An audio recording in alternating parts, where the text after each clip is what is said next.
All right, Preston, we are live. Thank you so much for taking out some time. Absolutely. I love being here. All right, let's jump right in, man. I want to know how you landed the role of the infamous Bunny Man in Cabin Fever. How did that all come about?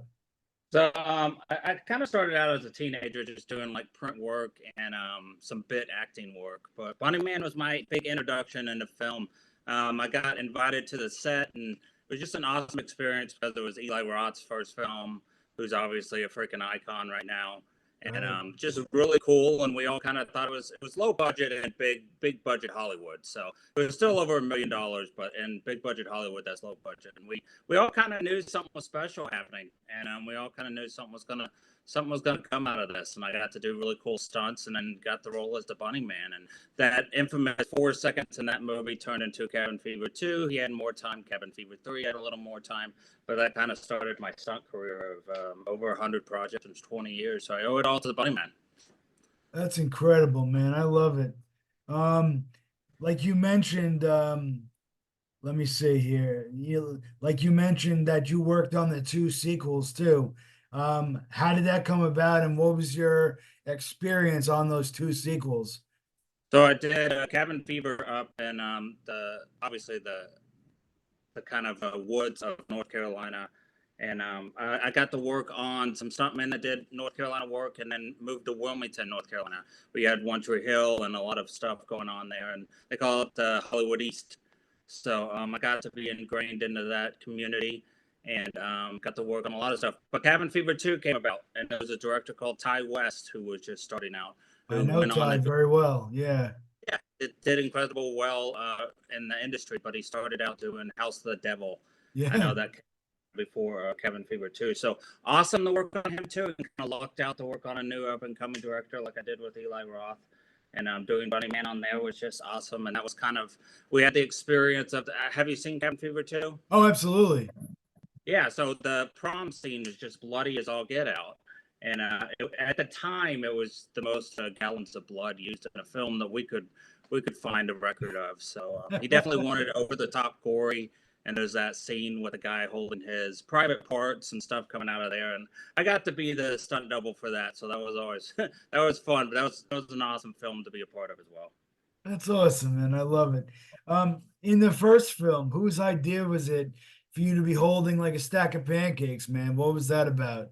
How did that So, come? well, the fun story about Eli Roth is he's a big Shining fan. So there's kind of Right. yeah, there's a bear in The Shining. So he wanted the ode of the Bunny Man to kind of be the mysterious, creepy creature of the movie. But there's Dennis, who's the kid, the karate taekwondo kid, and he yells pancakes, and the bunny man's holding or standing over Dennis holding pancakes. So it was just kind of those one of those Easter egg things where the bunny man's kind of there if you see him, and then he's holding pancakes at Dennis, and you're like, what the hell's going on here? But it's never Sure. explained. So it's one of those funny Easter egg moments. And like you mentioned, the scene lasted like between 3 or 4 seconds, and Yeah. yet the fans are still kind of discussing it 20 years later. But 20 Plus, years later, I'm still doing cons, and there's just tons of Reddits and all kinds of stuff about the Bunny Man. So it's lived on. that's amazing, man. I mean, I was gonna say, like, how could you reflect on this like phenomenon that has just lived on for all this I think time?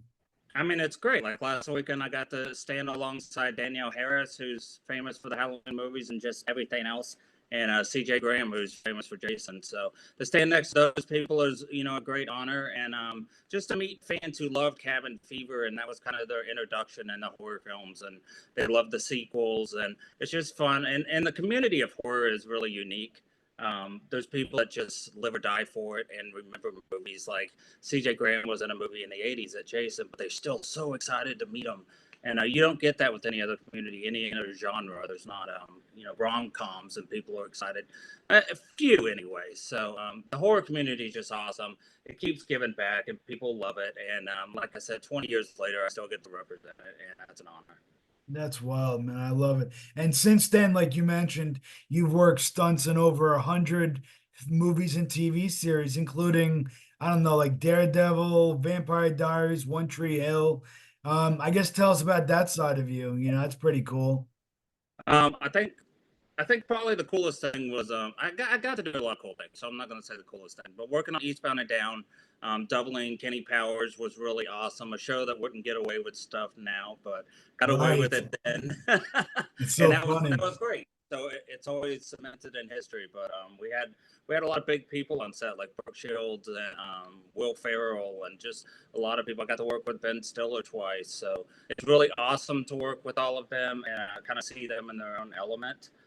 It's awesome to play a character like Kenny Powers, which is so different, and you won't see that. And I had a mullet for 4 years, so that was fun. And then One Tree Hill was on it for multiple seasons, and everyone thinks teen dramas don't have stunts, but you're getting hit by cars and setting on fire every Tuesday. So there's always something fun to happen, and TV series that are great. You don't know what you're doing the next day, and you got to be on your toes. And I call it utility stunts. So you got to be the Swiss Army knife of stuntman. That's cool, man. I dig that.